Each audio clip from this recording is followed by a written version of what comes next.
Hello, all sentient beings, and welcome to the TransMissions podcast, where we talk all news, toys, and comic books related to the Transformers. On this episode of TransMissions, we are joined by Rik Alvarez as we discuss his new book, The Unofficial Guide to Vintage Transformers, 1980s through 1990s. So brace yourselves, everyone. We're about to start TransMissions. Our guest tonight is no stranger to Transmissions, but hasn't been here since episode 81, which was from December 9th, 2014. So please help me welcome Mr. Rik Alvarez to the show. Hi. Hey.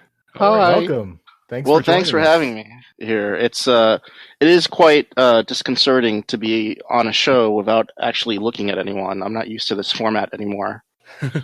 I'm used to seeing a camera and seeing people fidget with their toys while they're talking to me. We can only handle about 15 or 20 minutes of each other face to face, so that we limit that to just one section of the show. I can click some ratchet joints if it make you feel more comfortable. Yes. If there's people who are listening that will complain about that, then I'll feel more at ease. Good. Charles will complain nonstop about that. So the last time we had you on, we were talking about Play With This Too. That was the thing going on at the time, and we had reported on after it that the Kickstarter that you had going with that had failed. Sad trombone. Would you care to give us? It's okay. I can laugh at that. I can laugh at it. So what happened there, and care to give us an update of what's happening with it? It was a great learning experience. I had a lot of fun doing it. I'm not quite sure why there were some people that were just so adamant that I was involved, or that other people were involved who used to be at Hasbro. Okay. But we had a lot of fun doing it. It was a great learning experience, and it has led to a lot of good things for me. I find that my talent is not to actually do a Kickstarter, but to help other people run their Kickstarter. Oh. So since then, I've been fortunate enough to work with a few other people, helping them set up their Kickstarter, running their campaign, writing their messages to their backers, but also putting them in touch with factories in China, helping them with designs, giving them some input on what they're trying to create. And that's kind of the niche that I've found for myself. Cool. That's cool. It's like you're a PR guy. Yeah, I'm kind of like a all-around, help you manage what it is that you want to make. Mm-hmm. Without having the actual investment of yourself, mm-hmm. like in your money. Yeah, there's still an emotional investment. Yeah. But, yeah. The good thing is I don't have to put any of my money up. Or should I say my wife's money? So is the idea of Play With This Too and the products that you were looking at doing, is that done? Is it just the idea is dead? Well, I think that idea is put to bed. But I've been playing around with taking something else from that and just completely making it its own thing, its own IP, not derived from anything else in the world that was inspired by some of the things from Play With This Too. So we'll see where that goes. It's not my priority right now. Okay. I'm having a lot of, air quotes, fun being a dad, know. Yeah. So I'm taking care of my two kids, What's Your Face and the other one. And, writing, I'm helping other people out. And just working on my house. I live now in the woods of Massachusetts. I live on the forest moon of Endor. That's how far away I live from people now. So I've been working for the last year in my basement. I'm figuratively, literally, painfully transforming my basement into the interior of the Ark. So nice. I'm very fortunate that I have a large basement. It's 2,200 square feet.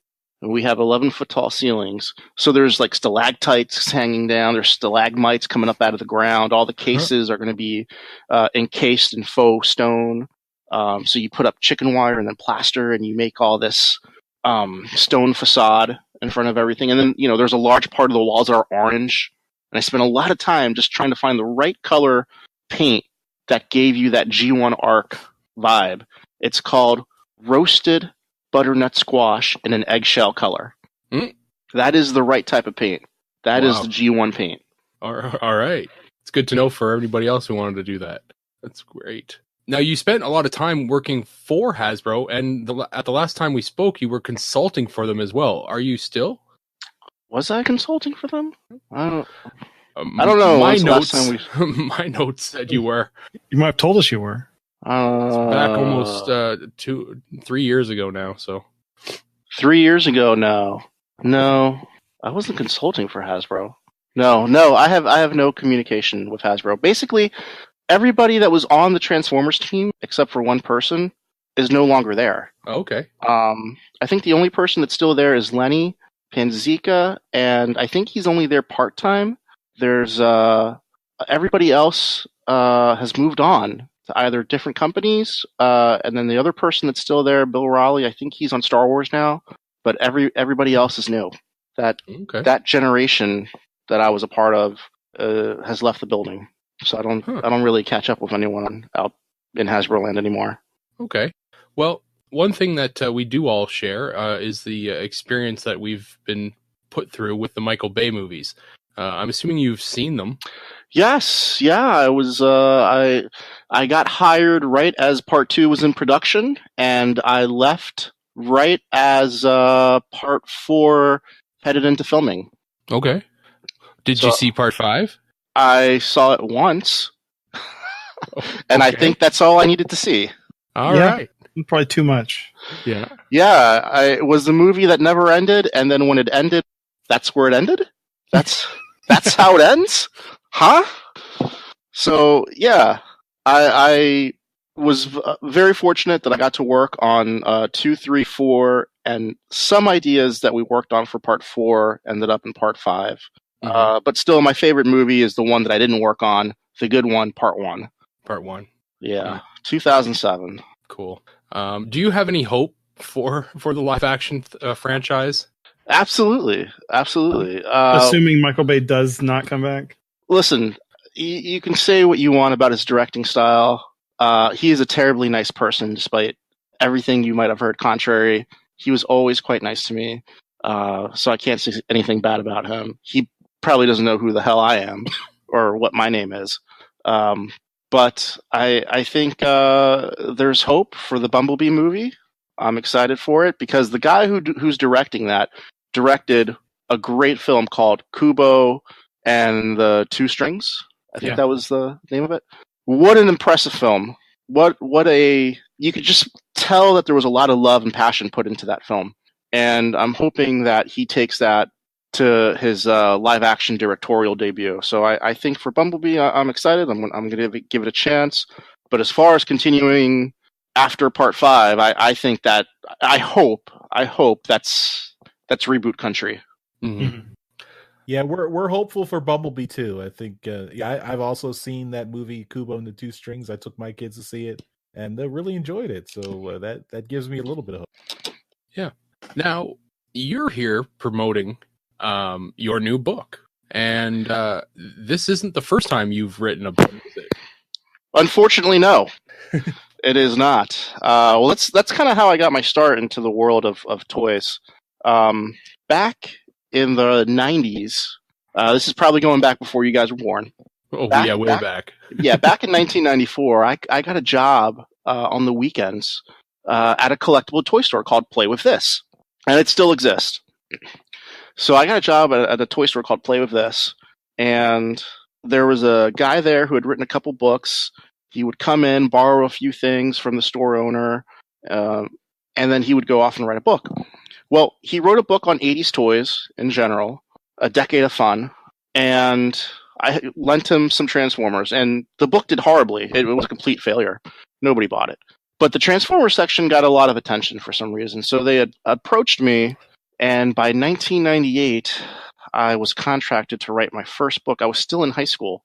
Like, this is like when eBay was still brand new, and like the only website out there was like bwtf.com. So this was like still the age of innocence, the end of that age. And that first book came out. So it was quite some time ago. And it was a learning experience. I mean, no one had even asked me if I spoke English at the time. And English wasn't even my first language at the time. But it did well. It did well enough that 2 years later they said, "Hey, you got any other Transformers you want to write about?" And I'm like, "Hey, Japanese, European stuff, South American stuff, okay." And then that did well enough that they approached me and said, "Hey, is there any other Transformer stuff you want to do?" I don't know, Beast Wars? Yeah, okay, let's do that. And then that led to another book, which was, I don't even know the name of that book. Merchandise, licensed goods? I don't know what the hell it was. It was all the lunch boxes and pencil stamps and sleeping bags and all that other stuff. This is how long ago that was for me. Like, gosh, that was like 2004, 2005. And I thought, all right, that's the end. I'm done. I'm done with those books. The books got the attention of Old Man Archer at Hasbro. One day they had an event. It was, they were debuting Power Links Armada at Hasbro in Rhode Island in the cafeteria. And they invited all the websites up and say, don't post pictures of prototypes. Don't post pictures of prototypes. And I'm looking at, I'm like, why did I get an invitation? I don't have a website. So I'm looking at the toys and this guy comes up to me and he's like, "Hey, you're the guy that wrote that book?" I'm like, "Yeah, hey." And I just kind of like walk away. And somebody, the guy I was with, he's like, "Hey, that's Darren Archer." I'm like, "Okay, I don't know who that is." So that was how Aaron and I ended up meeting, and we are fast friends to this day. I actually married him to his wife. That's awesome. And we have been close ever since.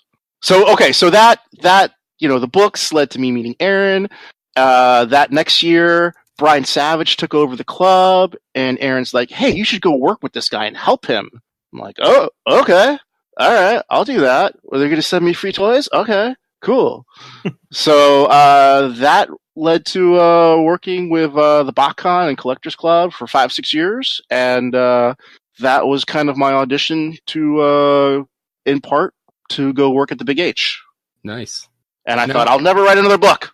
I'll never do it again. And I got out. This is last year. My publisher called me. I hadn't spoken to them in years. I'm like, just send me my checks every 6 months. Leave me alone. They kept asking me, "Hey, do you want to do a book? Do you want to do another book? We want to do another book?" I'm like, no, I don't want to do a book. So they came to me. They says, "Hey, Rick, we're going to do a third edition of your first book, with or without you." I'm like, shit. Well, I don't like the sound of that. If I agree to do a book, can we just make it a whole new book and just not release that first book again and just do a whole new book, completely re-research it, new picks as much as we can, incorporate as much new stuff as we can? Like, yes. And so that's what led us to this new book, The Unofficial Guide to Vintage Transformers, 1980s through 1990s. Available now. Awesome. Now, you graciously sent me a copy of this latest book to review.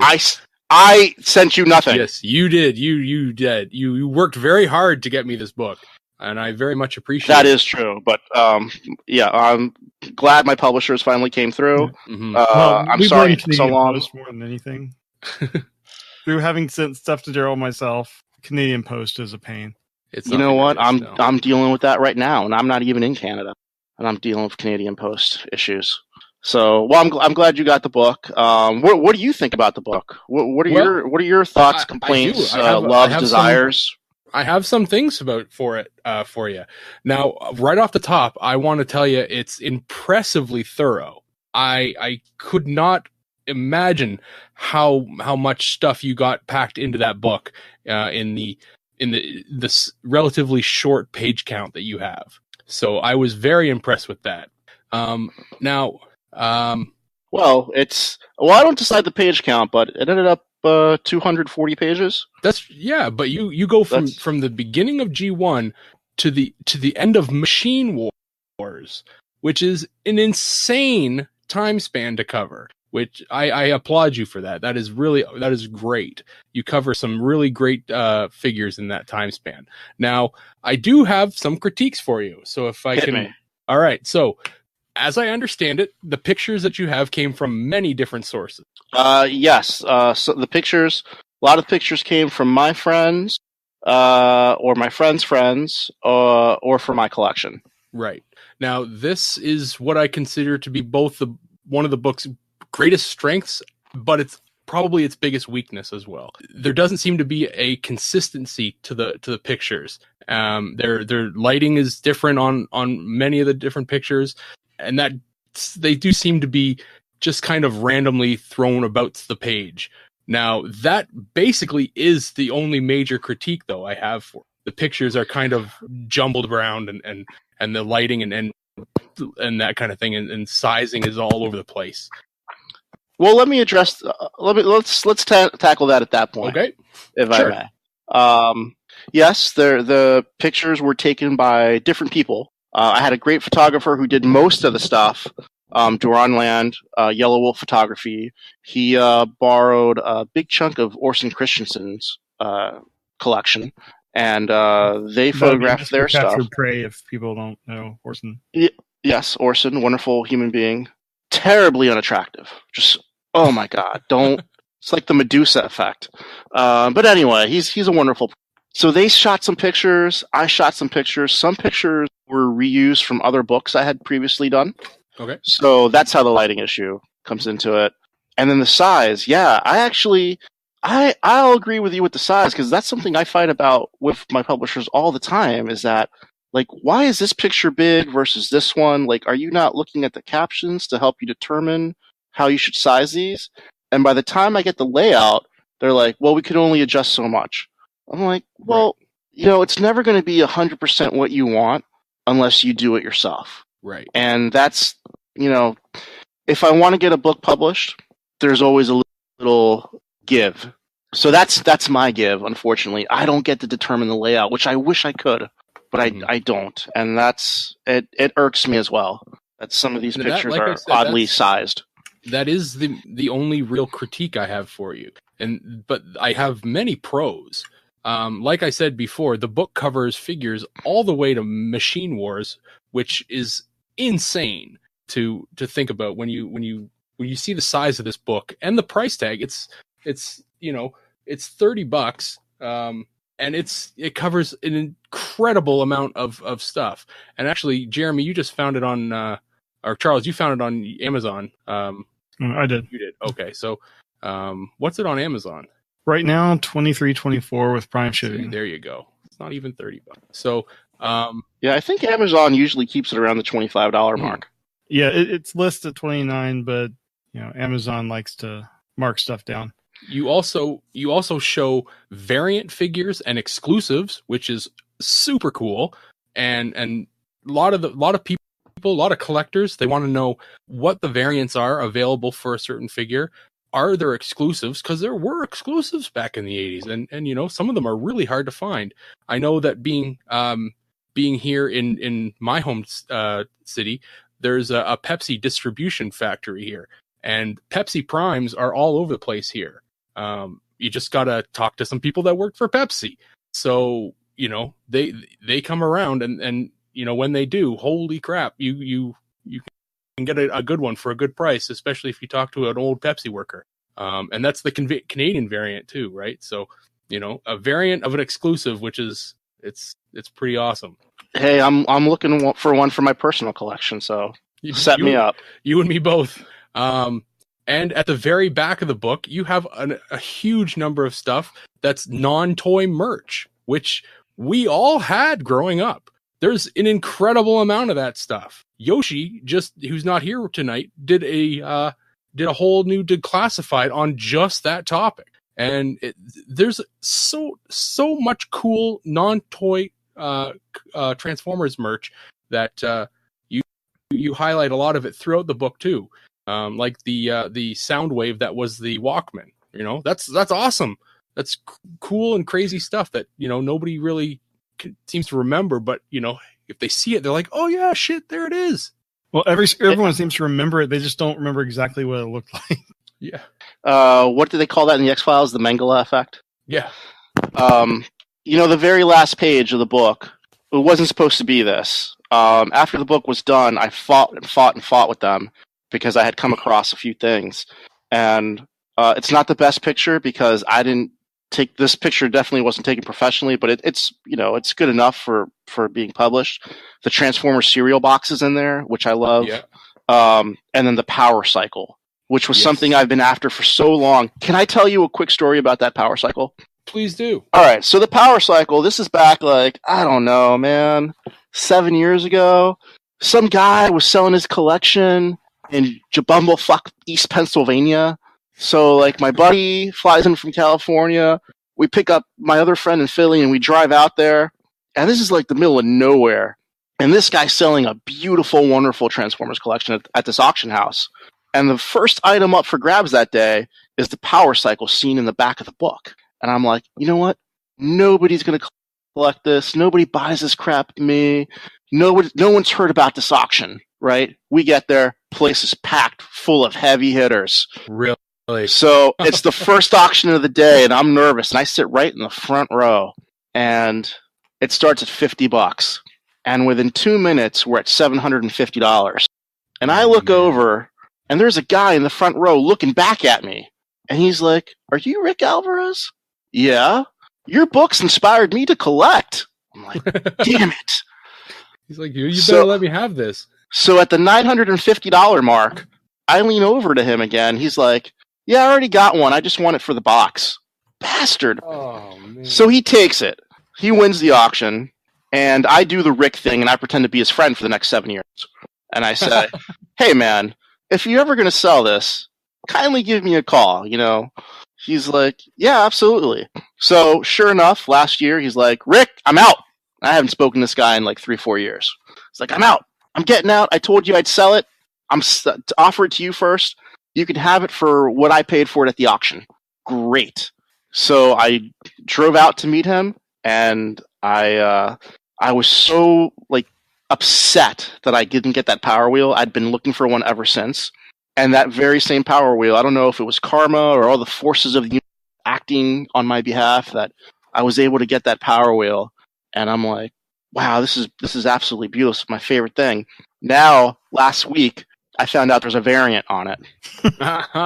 And now I'm pissed. And that one sold for $800. Oh, But it gives me something else to hunt for. that's cool. That's so cool. It's nice to have that stuff in the back of the book because there's no way you could have had it all in there. There was just too much stuff. But you have a really nice selection of the stuff that was available, and it's really cool to kind of browse through it and see what. So let me ask you: was there anything in the book that surprised you that, like, oh, I didn't know about that? Lots. There's lots. Like, I mean, I knew about a lot of the variants, right? Because a lot of the different countries had their own variants and stuff like that. But I mean, off the top of my head, I mean, I'm just flipping through it right now. The one that the Red Toad Optimus I'm looking at right now. I had no idea that existed. See if I can flip through a little bit more, and is this? You know, that's a rare Optimus. Damn right it is. But there's an even harder to get Optimus, and a lot of people don't believe me when I say it, but it's true. There is a plastic wheeled Optimus Prime, Really? which also came from France. It is the Ultra Magnus plastic wheeled Ultra Magnus cab, Oh yeah. reissued in the Optimus Prime colors, and that's one of the pictures that just didn't make the book. Oh. And I don't have, like, you know, it irks me. Like, that's such a beautiful piece, and we couldn't get it in there. That would drive Yoshi nuts. Yeah. Knowing there's a G1 Prime that doesn't have rubber tires. There is a great bootleg of it out there, but yeah, there is Tony Prado of Tempting Toys. He actually has it sealed in the box. Wow. Oh, He got it for $45. That's insane. some people are just lucky with the deals. Yeah. I mean, I love looking through this stuff, and I love seeing all of the weird variants. You know, being in Canada, we got a lot of the same stuff that the US got, but a lot of it had Canadian boxes because you had to have French on it, right?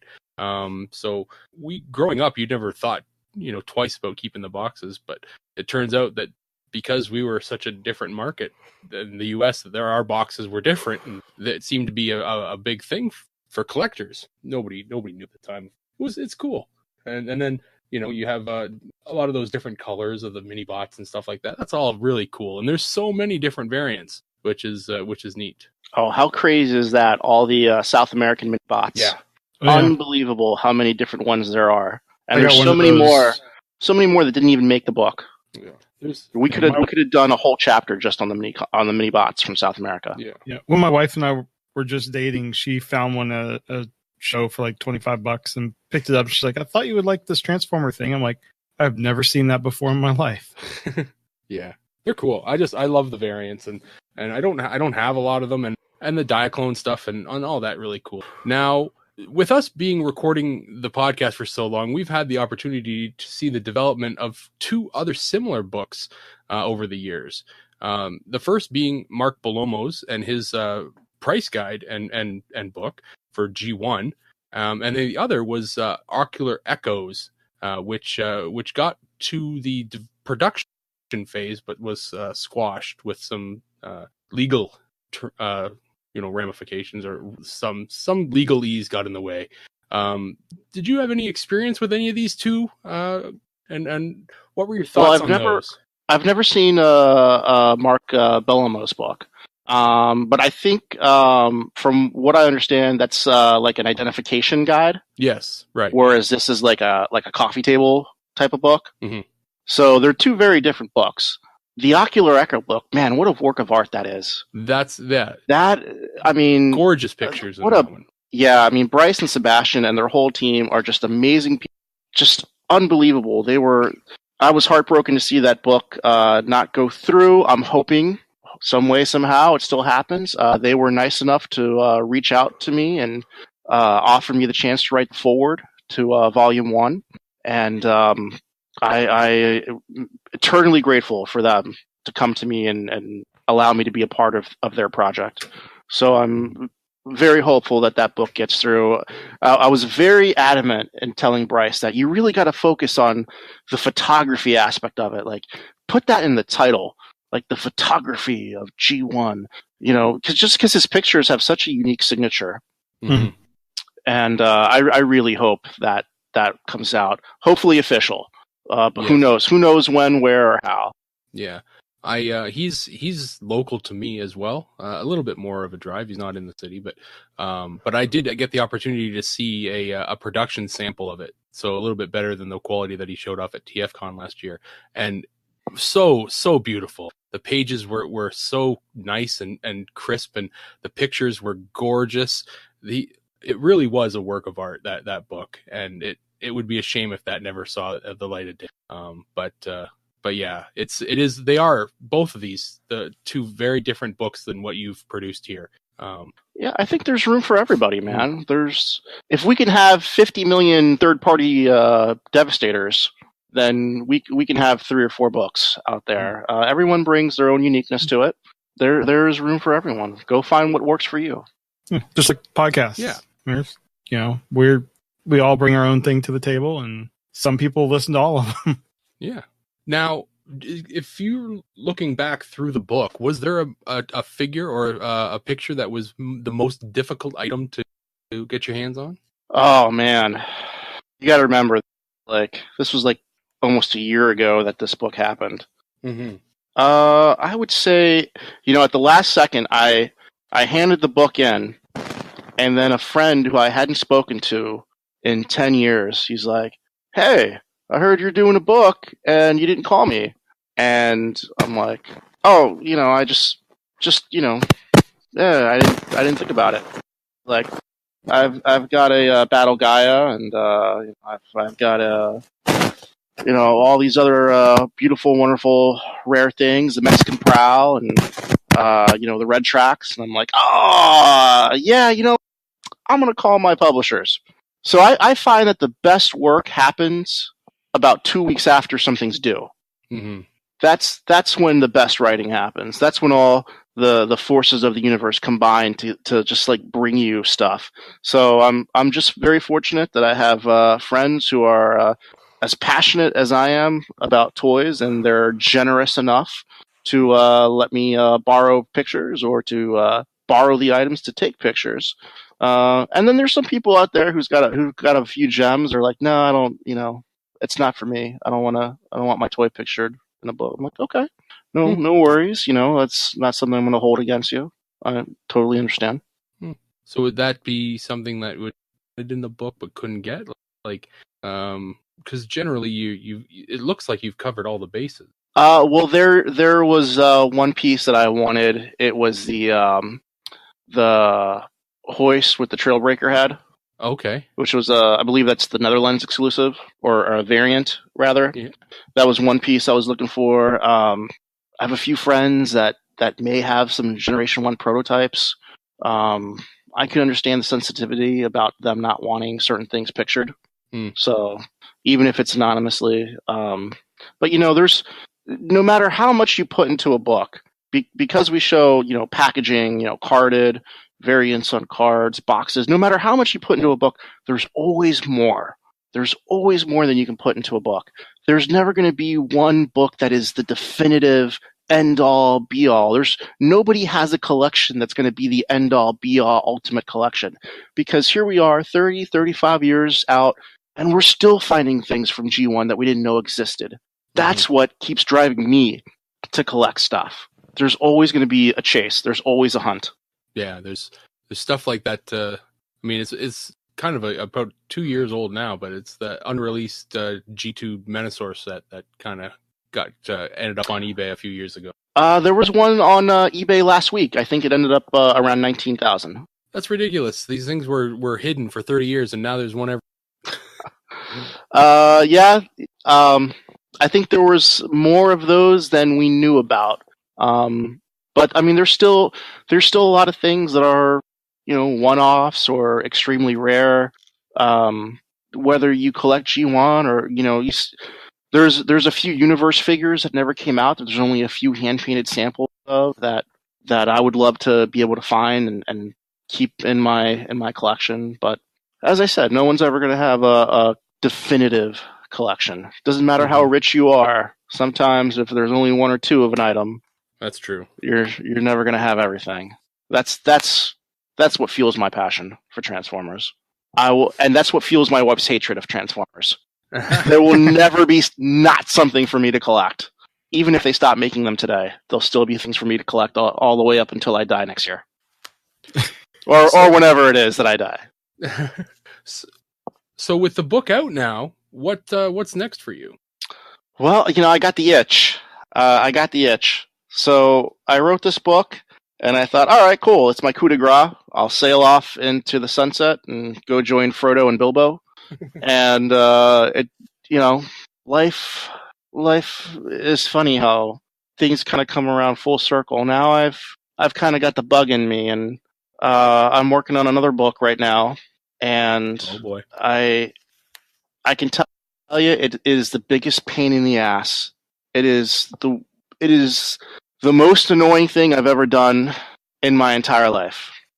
I'm doing a book on Transformers. I thought, all right, I'm going to do Transformers 2000 to 2020. And about a week later, I'm like, nope, screw that. So now I'm working on 2000 to 2010. And I spent a whole day of my life researching Japanese Armada figures. Wow. And it's just like, that time in my life, 2000, 2010, that's when I was in my full glory. Like, I have a lot of that stuff in my personal collection. Now, it's all packed up because the basement's not done, so I haven't unpacked anything.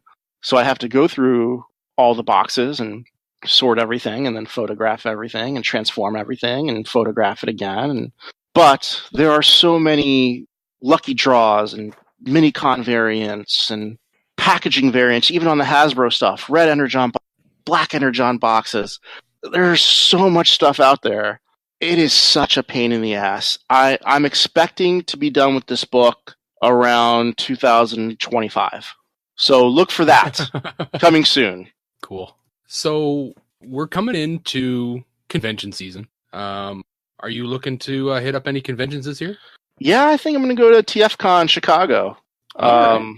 I've been to a few TF Cons, US and Canada, and I think I'm going to go to TFCon. I didn't go to any conventions last because I kind of had lost an interest, and I think I was put off by HasCon. I think that's what did it for me. I'm like, that's not the type of convention I want to go to, even though it's in my backyard and it's like, I could have driven there and then driven back in the same day, slept in my own bed. I don't know. I think that the way it was formatted just kind of threw me off. Like, it put me off from wanting to go to shows. So I told my wife I'm going to Chicago. So I'll be there hawking the book. And, if you want to come up and say anything nice to me or disparaging, please come up and introduce yourself or just spit on me, whatever. It's fine. Yeah, we'll be there. Yeah. We'll come up and spit on you. Let's go. I think we all have hotel rooms, so we'll see if everything else works. Great, so I can stay with you guys. Awesome. Thank you. That's very nice of you. That is, man, you guys just like jumped up to like, you're now in my top 20 podcasts. If I knew, that's all it took. I mean, you don't see those TFYLP people offering. Yeah, no, I love TFYLP, and I love being on that show. I'm on like every other week. Yeah. But I do not want to share a room with any of those guys. No. I'm kind of, getting up there in age. I know I look like I'm 58, but I'm actually 38. And, I think I'm at the point in my life. Else is younger than me. Yeah. I think I'm at the point in my life where I need my own room, you know, so I don't need to listen to anyone snore or fart anymore. I just need my own room. Nope, yeah, we definitely understand. Well, we're going to wrap it up here, Rick, but we've got the first time you were on, we went through the rapid fire questions to end the interview. Oh, shit. That was you guys. Yeah, you remember those? Now, all right. We don't get to use these very often because we don't have a lot of second time guests on, but we have a set of rapid fire 2.0 questions that we're going to go through. And they're just as they're just as good. Maybe not. All right. Is there a time limit on these? No. May I submit the answers in writing or snail mail? It'll come. We'll get your answers eventually. No, they're real easy. The first few we stole from that show Inside the Actors Studio, so those are real easy. Favorite word? Hey. Least favorite word? Sup. Favorite singer or band? Cake. I love Cake. It's my favorite band. Been to a ton of concerts. All right. Favorite curse word? Really? Man, I don't curse that often. I don't particularly curse that often. Come on. I don't know if I have a favorite. You're in the car, someone cuts you off. What do you yell? Can I put two words together? I mean, if I'm in the car and somebody cuts me off, it doesn't matter what race, gender they are, I yell, fucking cunt! Perfect. What sound? I'm trying to explain to my kids that that's not a bad word, but that they still shouldn't say it. So it's an awkward conversation when my wife, What sound or noise do you love? I love? I love the sound of my daughters sleeping next to me when they're on the couch. Yeah. And they're out, and I'm watching TV, and just to hear them breathe, it's the most perfect thing in the world. That's sweet. What sound or noise do you hate? My wife's.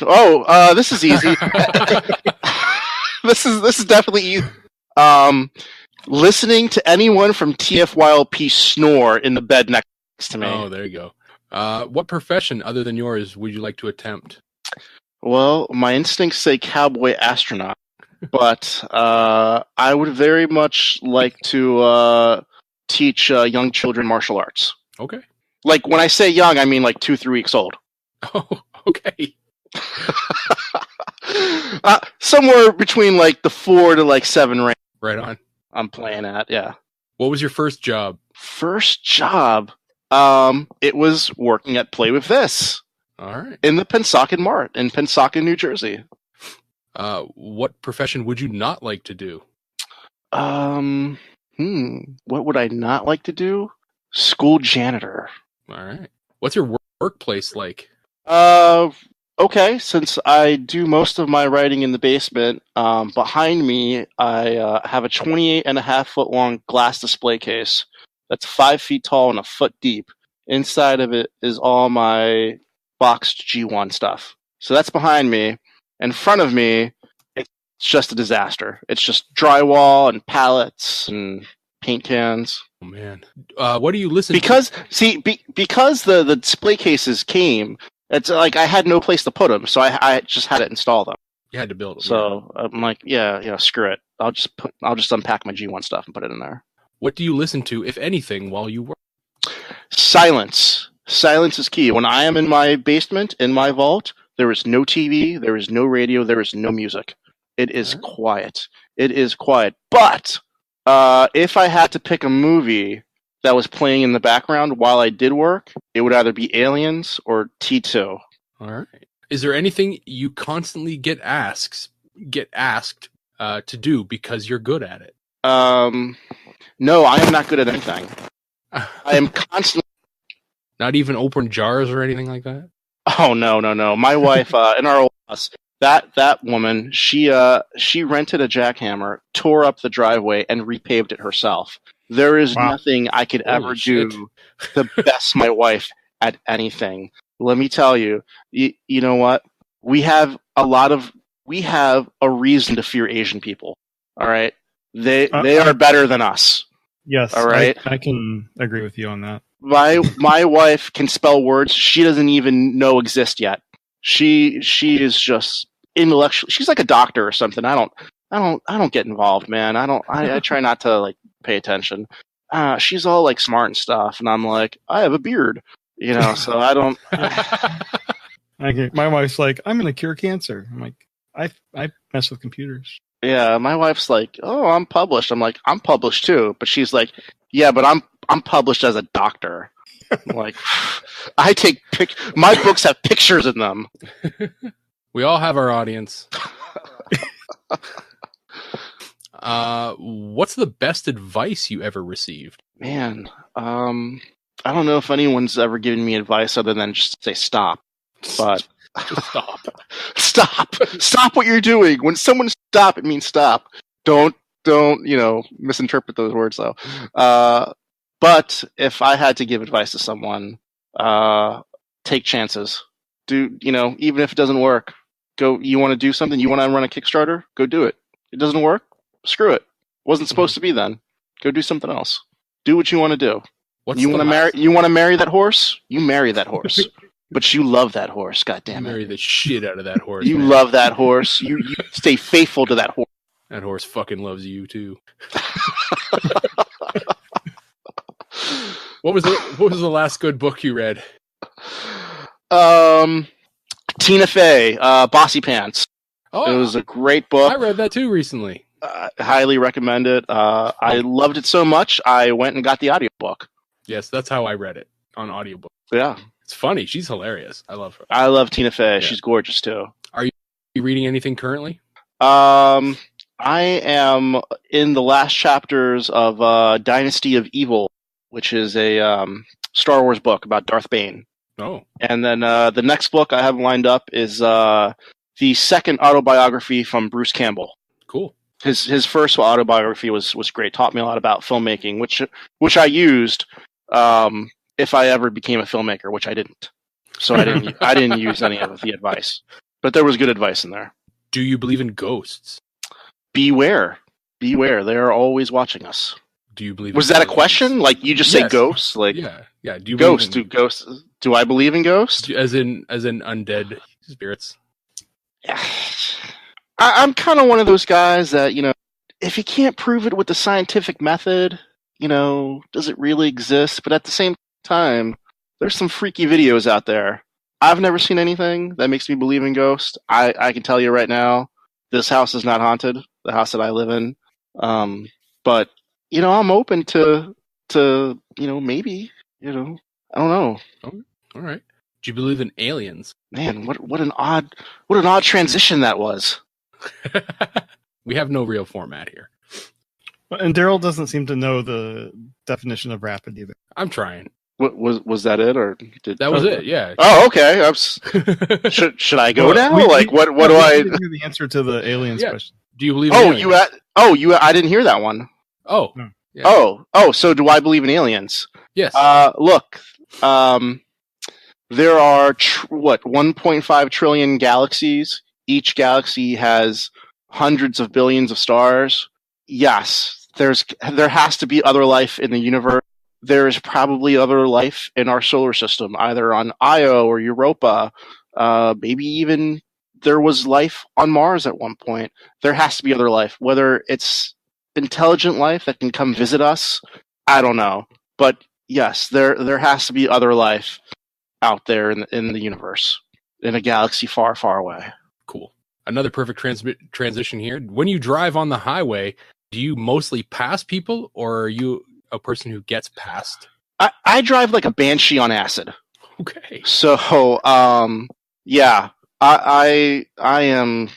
It is a rare occasion when I have to bust out a fucking cunt at someone for cutting me off, because I am driving like there is no God. There are a lot of people yelling fucking cunt at you. That's right. All right. Or go back to your own country, whatever. I can't hear them because I can't see them because they're in my rearview mirror, and I'm driving too fast. In high school, what was your favorite subject? Girls? Yeah. That's my answer. Girls. Well done. If you female studies? If you want to pump yourself up, do you have a go-to song? You're the best around, and no one's ever gonna take you down. That song. When we started doing the Hall of Fame videos, I knew that was going to be the song for Bumblebee. I just knew. That was going to be the song. Oh, there's also the Final Countdown by Europe, which is pretty good. Yeah, that's a good one. Yeah, and Major Tom Coming Home. That's another. Yes. Yeah. Do you have a guilty pleasure TV show?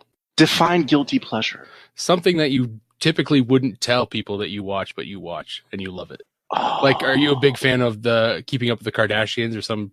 Oh no, hell no! But I tell you, I love Sex and the City. Oh, there you go. I not so much the movies, but I goddamn that show. Goddamn Samantha. I told you I don't curse very often, but I fucking want her. Samantha, god damn it. Man, there was just something about an older woman. I'll take your word for it. Favorite movie? Aliens. Cameron. Good one. Do you play any music instruments? Not yet. Not yet. Right. I am going to start taking violin lessons soon. Ooh, classy. Oh. What was the first CD you ever bought? Michael Jackson, Thriller, Bad, and Black and White all at the same time. That's some good music right off the top. In the old giant long CD boxes, like back a million years ago, like CD boxes used to be really long and cardboard big. boxes. Yeah. Yes. And then I didn't understand how CDs work, so after I was done listening to it, I flipped it over and put it back in my because nobody told me. I thought it was like a record. The first ones were shiny on both sides. Yeah, nobody told me, so I just flipped it over and tried playing it again. Yeah, that's great. And last question: outside of Transformers, do you collect anything else? Oh man, is that a loaded question? I have almost a complete vintage He-Man collection. I'm missing 4 figures from Italy. I have almost a complete vintage G.I. Joe collection, O-rings. I collect 12-inch Joes from the 60s and 70s, Sectars, Thundercats, Aliens, Predator, Godzilla, Wheeled Warriors, Silverhawks, Tiger Sharks, Lego. Love Lego. Some Star Wars. I mostly just stick to the vehicles. And I'm sure there's a few others that I'm forgetting in somewhere. Holy shit. Oh, yeah. So, when we moved into this house, we had 4 42-foot-long trucks and 9 guys from the moving company to help us. 2.5 trucks were my collection. Half a truck were my display cases. And the other truck was, like, our house stuff. That's insane. Yeah. So we have a garage. And it's got 25-foot tall ceilings, and it is packed almost to the brim with the collection while the basement is under construction. Wow. It is. That's impressive. That was made from 2000 to 2010. Makes me not want to do it. Well, that takes us to the end of the interview, Rick. I want to thank you very much for joining us. This has been a lot of fun. Do you want to tell us where people could find you online? No. Okay. Yeah, no, not at all. No. He lives in the woods for a reason. I live in the woods for a reason. You know why? Because somebody had the balls to send letters to my house of like pictures of my house. What? Like there were some seriously screwed up things that people did, and there were just like some terrible like things. So we live out in the woods now, but you can find my Facebook page at Rik's Vault, RIKS Vault. It's documenting the assembly of my collection. I update pictures of, hey, I built some stalactites today, or hey, we installed a wall in the basement. And then, Amazon, Barnes and Nobles, Borders, you can find one. They all carry the book. That's awesome. And you can be heard on the TFYLP podcast. You said every other week. It's pronounced Tiflip. Tiflip. Okay. Tiflip. Yes, I had a lot of fun related chatting. Well, we're happy. We'll get you back on. Well, you can come on whenever you want, really. But yeah, and we'll look forward. Now to I don't have to do the Patreon thing to be on, right? Because I don't have any money. Well, that's a lot. You have 40. You have a whole basement that's an arc. That tells me different. But he already said that was his wife's money. Oh, that's right. That's right. We're building a lava trail out of that polymer that you use to cover like garage floors. We're building like a lava trail down the middle, and then we're gonna do rock on the side. So it's gonna be crazy. And then for parts of the ceiling where there's no rock facade, we're doing a dropped black tile, and then we're putting LED lights in it, so it looks like a star field. Cool. And I'm gonna hang all my Star Wars vehicles from there, and a giant epic battle. Nice. That's cool. Mixed media. That's awesome. Yeah, that'll be really cool to see pictures of when you're done. Yeah, when I'm done. Whenever. 2025. Yeah. It's a make work project for you. I'm about to drop 10K on the ceiling. It's killing me. God. I got a quote the other day. You know what? Buy this book, because I got a quote the other day for floors, and it was $16,000. And I said, no. No. No. Yes, go buy the book, because he needs to buy more toys. And has to have a place to put the toys. Yes. I have the house. My wife is just very nervous that it's not enough house. We look forward to seeing what you're doing with the new book. And yeah, it'll be awesome. Well, thank you very much. Thank you for having me on. It was a lot of fun. Anytime, man. This is honestly the first interview I've done where it's great. Well, that makes us happy. Thanks for spending the time with us. And yeah, I did want to say I got your old book, so hopefully I'll I'm sorry. No, it's good. So I'm hoping to get out to TFCon and meet you, so I can get that one signed and also. Awesome. Well, I will be there. All right. Well, thank you guys very much. Okay. Yeah. Have a great night. Thanks, Rik. Take care. Thanks for listening to Transmissions. Remember, you can help support the show by donating to us directly via Patreon or PayPal. Once you become a donor, you will receive access to donor-only goodies, like donor-only contests, listening to us record transmissions live, and getting Transmissions swag at 20% off. You can find links for this at transmissionspodcast.com/support. Subscribing to us on Stitcher, iTunes, and Google Play is also a great way to support us here at Transmissions. Every subscription we get helps us get better noticed on those services. Leaving us a comment and 5-star review doesn't hurt either. Be sure to come chat with us on Discord. You will find a link for Discord at transmissionspodcast.com/Discord. And of course, you can always send us an email at feedback@transmissionspodcast.com. Thank you all for listening, and we'll see you again next week.